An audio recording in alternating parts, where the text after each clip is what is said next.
വീര്യം കുറഞ്ഞ മദ്യം വിൽക്കണോ വേണ്ടയോ എന്ന കാര്യത്തിൽ തീരുമാനമെടുത്തിട്ടില്ല. മന്ത്രി എം ലിജു. കേരളത്തിൽ വീര്യം കുറഞ്ഞ മദ്യം വിൽക്കണോ വേണ്ടയോ എന്നതിൽ നയപരമായ തീരുമാനമെടുത്തിട്ടില്ലെന്ന് എക്സൈസ് മന്ത്രി എം ലിജു. 0.5% മുതൽ 20% വരെ വീര്യമുള്ള മദ്യത്തെ വീര്യം കുറഞ്ഞ മദ്യമായി ക്ലാസിഫൈ ചെയ്തത് ഇടതുപക്ഷ സർക്കാരാണ്.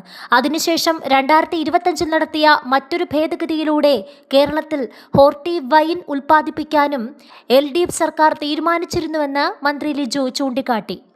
അതിന്റെ വീര്യം 20 മുതൽ 30% വരെയാണ്. അത്തരത്തിൽ മദ്യം ഉൽപ്പാദിപ്പിക്കാനുള്ള ഡിസ്റ്റിലറികൾക്ക് അനുമതി നൽകാനുള്ള തീരുമാനമെടുത്തതും LDF സർക്കാരാണ്. അത്തരത്തിൽ കേരളത്തിൽ വീര്യം കുറഞ്ഞ മദ്യം എന്ന ആശയം കൊണ്ടുവന്ന് അതിനെ നടപ്പിൽ വരുത്തിയ LDF ഇപ്പോൾ അതിനെ കുറ്റപ്പെടുത്തുന്നതിന് പിന്നിലെ സാങ്കത്യം എന്താണെന്ന് മന്ത്രി ലിജു ചോദിച്ചു.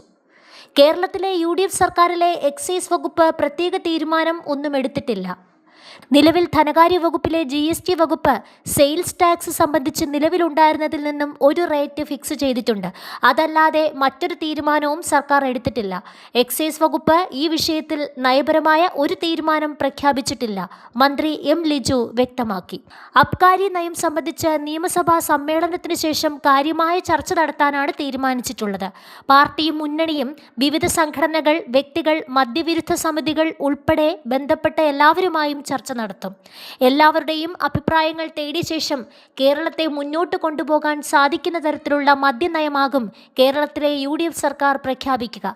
ഇപ്പോഴുള്ളത് നികുതിയുമായി ബന്ധപ്പെട്ട തീരുമാനമാണെന്നും മന്ത്രി എം ലിജു പറഞ്ഞു. അതേസമയം ജവാൻ നിർമ്മാണം കുറഞ്ഞത് കെടുകാര്യസ്ഥതയുടെ ഫലമാണെന്നും മന്ത്രി പറഞ്ഞു. ട്രാവൻകൂർ ഷുഗേഴ്സിന് വീഴ്ച ഉണ്ടായി. UDF സർക്കാർ അധികാരത്തിലെത്തുന്നതിന് 1 മാസം മുമ്പ് തന്നെ ജവാന്റെ നിർമ്മാണം നിലച്ചു തുടങ്ങി. ജവാന്റെ 2 തരം കുപ്പികളാണ് സംസ്ഥാനത്തുള്ളത്. ഒന്ന് 750 ml-ഉം 2 1000 ml-ഉം.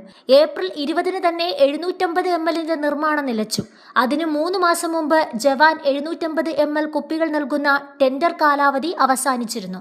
തുടർന്ന് 3 മാസം നീട്ടിക്കൊടുത്തിട്ടും ടെൻഡർ രേഖകൾ സമർപ്പിക്കാത്തതിനാൽ 750 ml കുപ്പികൾ ലഭിച്ചിരുന്നില്ല.